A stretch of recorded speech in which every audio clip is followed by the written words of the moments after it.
whether it's social emotional support in academia. So yeah, I know it's the most important job in the field, well, career. And so think about when students go off to be, whatever they go to be, they Yeah. have to go through the traditional trajectory of education. So Yeah, we that's so we true. we impact that. We touch them, and hopefully.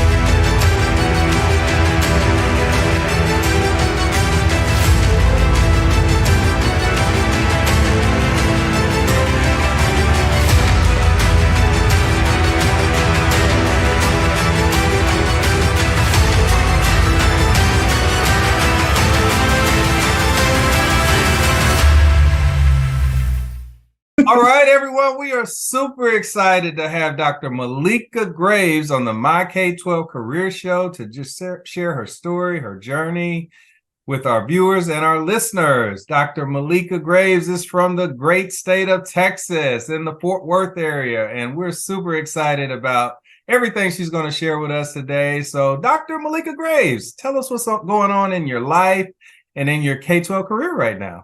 All right. So right now I'm actually on break, just trying to, kind of reflect and I know, right? And Yeah. debrief and kind of, sharpen my tools and get ready for the upcoming school year.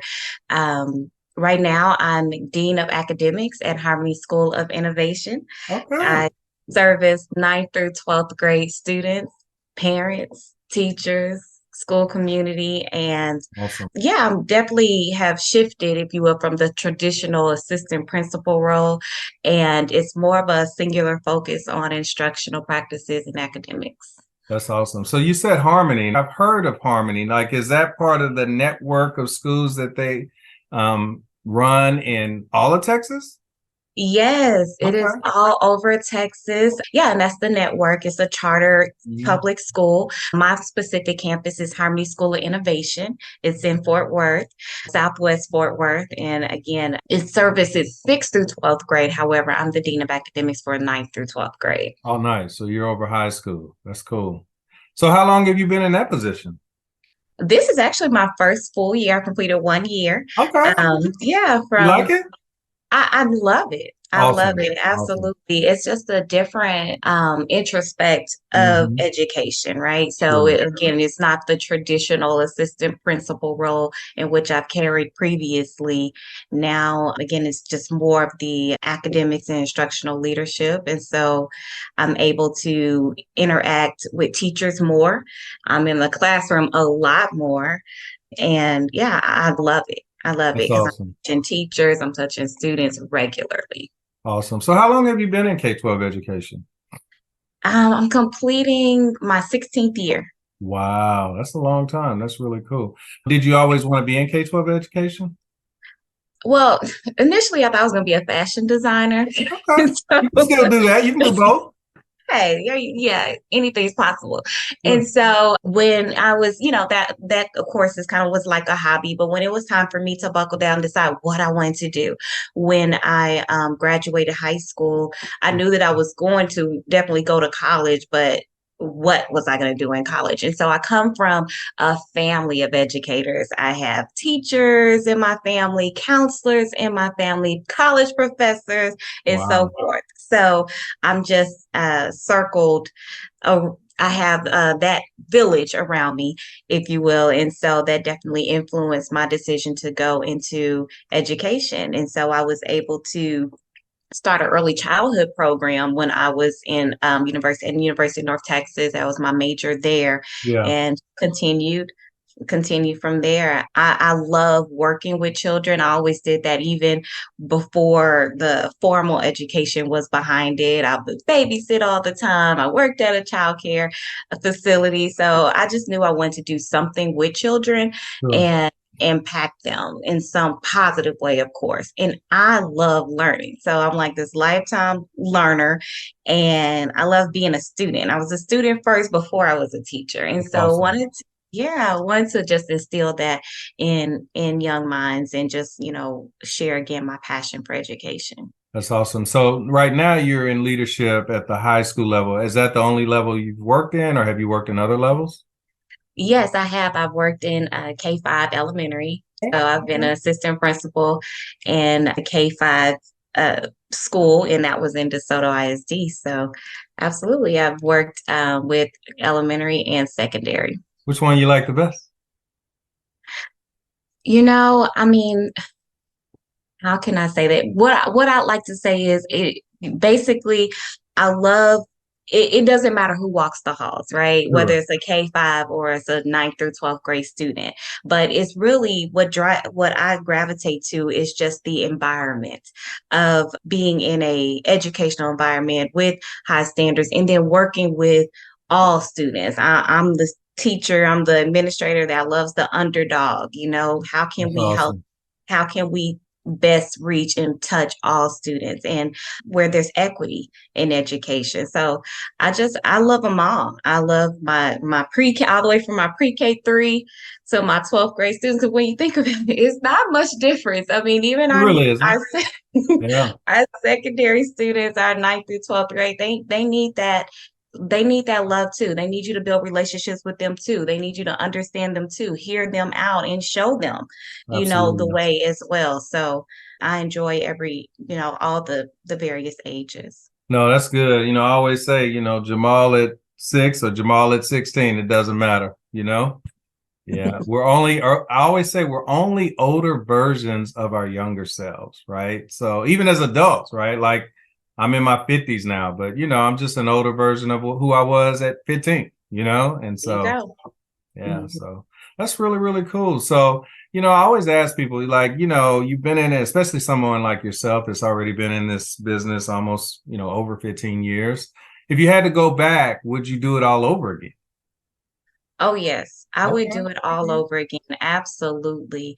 No question about that. Yeah, I would. And, of course, I'm reflective. So would I do it the exact same pathway? I'm not quite Sure. sure, Yeah, yeah. but definitely I would be doing something, working with children and teaching. I love to No, teach. no, that's really cool. So you're a dean right now. So like I look at that as being a whole lot more runway left in on the leadership, runway. What do you see yourself doing in 5 years? If I didn't talk to you for the next 5 years, like where is Dr. Malikah Graves at in 5 years?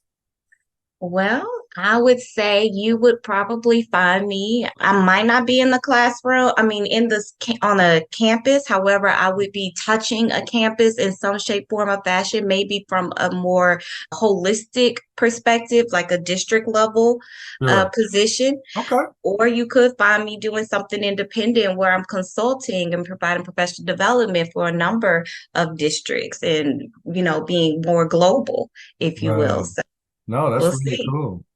That's very cool. Awesome. Well, you could be consulting right now. That's awesome. That's something you could be doing right now if you wanted to do that. I believe truthfully, Dr. Graves, that our profession is the greatest profession in the world. I feel like we're the profession that makes all other professions possible. Do you agree with that, and why? Yeah, absolutely. I think we plant the seed.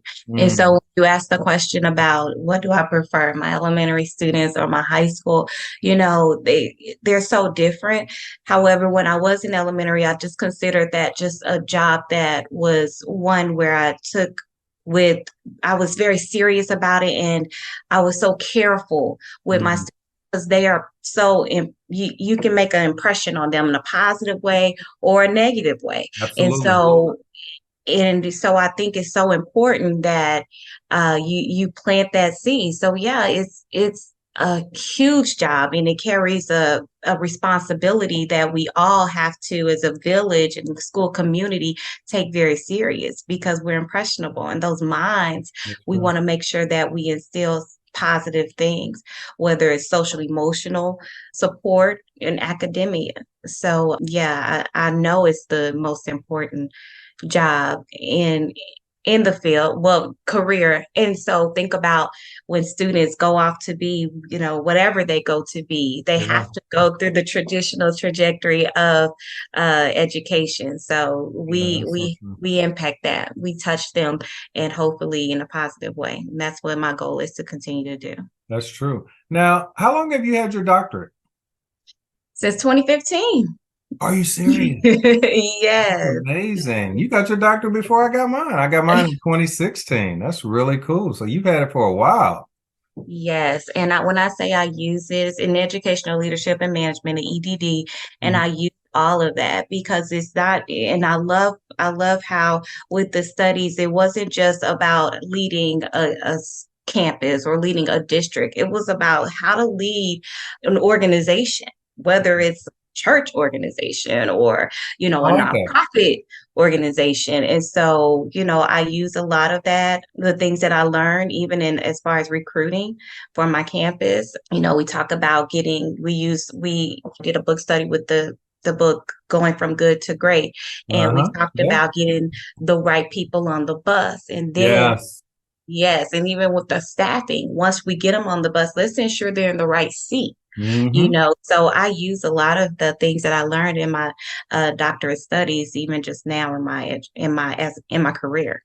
So, Dr. Malika Graves, I will tell you, there are people right now that are watching us, and maybe they're a teacher right now, and they're thinking about going into leadership. What would you tell them? Well, I would tell them to, just kind of be reflective of your why. Yeah. That's going to sustain you because a lot of times, and especially now in education, it's a lot of movement and it's a big push to retain good staff and recruit good teachers and good administrators and so forth. So, just be reflective on your why. Yeah. And if your why is exactly speaks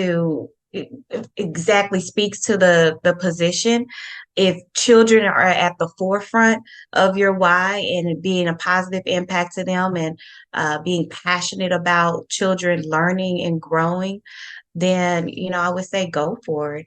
I would also say be selective. Okay. I mean, it's like it's a lot of things out there. And if you find your right fit, you're more likely to stay in That's so that true. position and in that role. So That's so true. I would say definitely go for it. Educators, sometimes I feel they get a bad rap, like, oh, it's, a thankless job, but I don't necessarily feel that way. I feel I see and I hear a lot of accolades, for the Hmm. work that I do and the impact that I've made. And so, again, the teachers are thankful and grateful for just even like, for example, I was able to just spend some time with the teacher this past school year and working with her through a coaching model Hmm. to improve her student data. And she was very grateful at the end of the year when she got her results and seeing her students improve. And Yeah. so, that fills my bucket. And yeah. And so, I don't think it's thankless. I think it's rewarding. Again, like in elementary and early childhood, you might not see the the outcome of the seed that you planted, but sometimes they circle back and come back and Absolutely. say thank you, or you're able to Yeah. attend a graduation from a student who you taught, oh my God, in second grade or third Yeah. grade, and you're Yeah. like, That's powerful. wow, look at that. So That's powerful. again, I mean, I think it's so rewarding, and I would say go for it. That's awesome. That's well said. Well, Dr. Graves, I want to thank you so much for coming on the My K12 Career Show and sharing your story, your journey, your passion with our viewers and our listeners. But before you leave, would you please share with our viewers some parting words of wisdom? Tell us how we can connect with you, and then we'll say goodbye. Okay. Well, I just want to share my philosophy. This is my teaching philosophy. Okay. Yeah. I created it when I was coming out of student teaching. Okay. And I've always been reflective in the things that I do, whether it's career wise or even with my family. I'm reflective at heart. And I would say in everything you teach, always find something to learn. Ooh. And that will ensure that and that will ensure that you're a lifelong learner. And again, that you are sharpening your tools and you're getting better with each moment. So I'm just reflective in that, and everything I teach and everything I coach and every conference that I have, I just try to find something to learn. So be reflective. Oh, that's so powerful. Thank you for sharing that. In Absolutely. everything you teach, find something to learn. Did y'all catch Something that, guys? Because I caught it. I caught it. I caught it, Dr. Graves, because that's so powerful. Like when, obviously I'm a principal, so I'm always conferencing or trying to coach up people, but I never looked at it from that perspective of what am I learning? You know what I mean? That's super powerful. Thank you so much for sharing that. Absolutely. Absolutely. And you can find me on LinkedIn. My name on the bottom of the profile, Dr. Malikah Graves. I think Okay. it says EDD. But Okay. yeah, you can find me on LinkedIn. And yeah, I'll be That's around. awesome. That's awesome. Well, we will definitely put all of your contact information Yeah. in the show notes. And yeah, we're super grateful that you came on the show. And I see greatness within you, Dr. Graves. So I'm just going to put that out in the universe. And I just know that the future is bright for you indeed. And I just wish you all the best. Thank you so much. Thank you for coming on the show. Thanks for having me, Dr. Williams. You're so welcome.